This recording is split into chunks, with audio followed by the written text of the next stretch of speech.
कि शंकर जी के मंदिर जाते रहो, भगवान शिव को एक लोटा जल चढ़ाते रहो, शंकर भगवान को एक चावल का दाना चढ़ाते रहो, शिव के मंदिर में एक बेलपत्र चढ़ाते रहो, बेलपत्र ना मिले तो शंकर जी की उठाकर धोकर फिर चढ़ा दो, पानी ना मिले तो 3 बार ताली बजा दो, गोभी ना मिले तो शंकर के दरवाजे पर जाकर थोड़ा सा मुस्कुरा दो। भगवान शिव को लगेगा रोज आती है और मुस्कुरा के जाती है। पार्वती जी कहेगी मुस्कुरा इसलिए रही है कि 2 बार तो पशुपति व्रत कर लिए, रोज सोमवार का व्रत करती है, इसके बाद भी दुख नहीं कट रहा तो तुम्हें चिढ़ा कर जा रही है। शंकर जी कहेंगे अब इसका दुख मिटाना पड़ेगा, मुस्कुरा उसके दरवाजे पर जाओ, उससे कहो तो दिल की बात।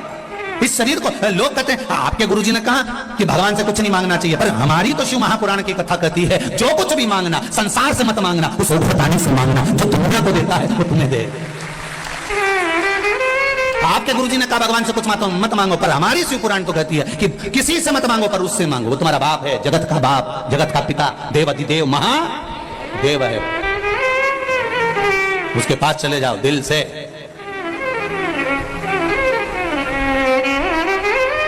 ये आत्मा, ये शरीर, ये सोने की रकम है, इस शरीर को भगवान तक लेकर जाओ।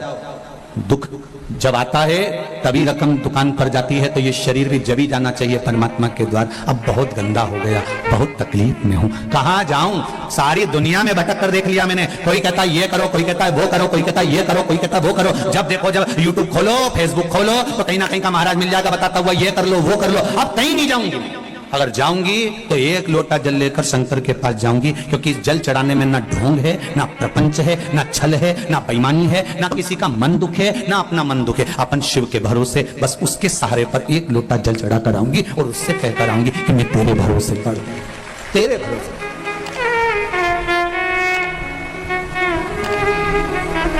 बस तेरा भोलेनाथ दया करना, मैं तेरे भरोसे हूँ। उसके भरोसे पर रहो, उसके सहारे पर रहो, उसके आनंद में रहो, मत भटको यहां वहां। सारी दुनिया में भटक कर देख लेना, अंत में कुछ नहीं मिलने वाला। लोग तुम्हारा धन रख लेंगे, 5000 यहां जमा कर दो, 2000 वहां जमा कर दो, 3000 यहां जमा कर दो, फिर ये 4 गेहूं का दाना उठा के ले जाओ, ने 5 ये ले जाओ, ने वो ले जाओ, कुछ नहीं निकलेगा इसका साथ। अंत समय में फिर आना ही पड़ेगा शिव के द्वार। अंत बिंदु वही है, उसके सिवाय कुछ नहीं है। और जीते भी शिव के बन जाओ तो मरने के बाद भी शिव के ही होना है। अंत समय के बाद में, प्राण छूटने के बाद सब आग लगा के चले जाएंगे। भगवान विष्णु वैकुंठ में रहेंगे, ब्रह्मा ब्रह्म लोक में रहेंगे, इंद्र इंद्र लोक में रहेंगे, सारे देवता अपनी अपनी जगह पर रहेंगे। पर शमशान में जब आग लगा के जाएंगे तब कोई नहीं रहेगा, तब वो ही रहेगा, एक देव अधिदेव महादेव रहेगा। तुम हड्डियां अग्नि के कारण चटर चटर कर रही होगी तो महादेव पूछेंगे क्यों री कमला, तेरी हड्डी तो बहुत टूट रही रे। कमला के नहीं गई ना शंकर के मंदिर, इसलिए अब चटर चटर करके टूट रही। महादेव ये जाती ना तो नहीं टूटती है, निश्चित बहुत चटर चटर कर। जिंदा हो तब तक मोबाइल पे डीपी बदलते रहो, मरने के बाद तो एक फोटो फिक्स लगा रहेगा, फिर डीपी बदल ही नहीं पाओ।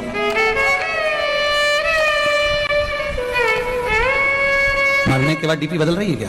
अरे बोला तो सही, फिर एक जैसा फोटो इतना बड़ा फ्रेम में, माला पूरी और खीर चिपकी हुई और तुम पल्लू लेके मुस्कुराती हुई। इससे ज्यादा कुछ नहीं जीवन।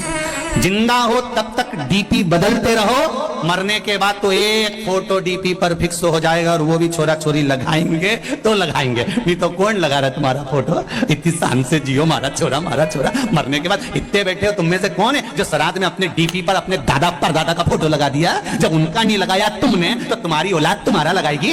अरे जीजी जाने दो, रही राजस्थान वाली हो।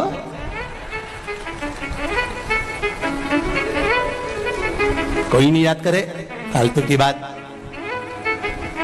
जब चले जाओ तो लोग बूंदी और सेव चढ़े खूब खाए, पर कोई नहीं याद करे। कौन याद करेगा? जिंदगी है, अलमस्त होकर जियो, रोके नहीं, खुश होकर जियो।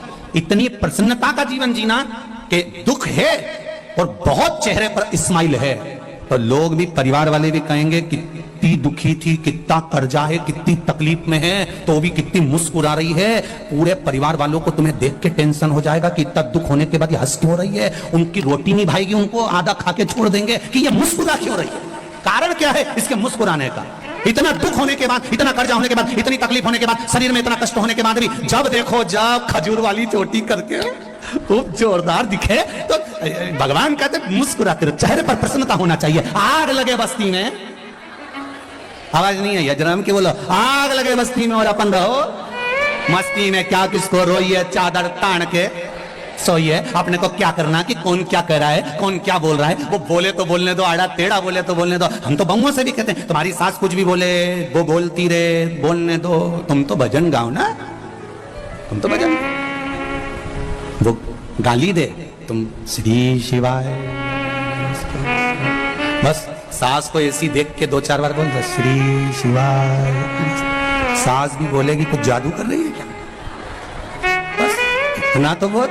तो वो बोले कि जादू कर रही है ना, पता नहीं, मुझे तो नहीं मालूम, पर इस मंत्र में जादू हो सकता है। तभी तो महाराज व्यासपीठ से बोले और लोग लाखों की संख्या में मोबाइल और फेसबुक पर सुनते रहे। इस मंत्र में कुछ तो होगा, ये निश्चित है। जपो श्री शिवाय नमस्तुभ्यम, ये जिह्वा से जितनी बार निकलता है। शिव महापुराण में अभी कुछ समय पहले, 1-2 महीने पहले इंदौर में कथा थी, लोगों ने बहुत ऑब्जेक्शन लिया, ये श्री शिवाय नमस्तुभ्यम कहां से आया, ये कोई मंत्र है क्या, ये कोई साधना है क्या, लोगों ने खूब ऑब्जेक्शन लिया। उसके बाद में लोगों ने जब शिव पुराण में देखा, शिव पुराण में जब देखना चालू करा तो शिव पुराण में लिखा था विद्येश्वर संहिता में कि इस मंत्र को बोलने वाले का केवल मुख का दर्शन कर लो तो काम हो जाता है, उसमें लिखा है।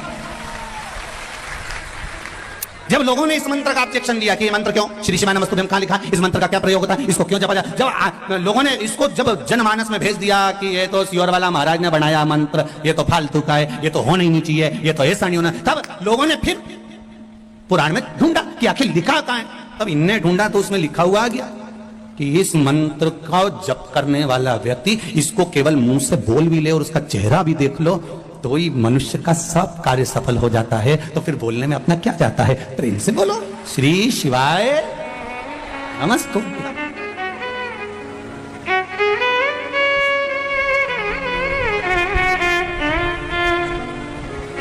स्मरण है उसमें।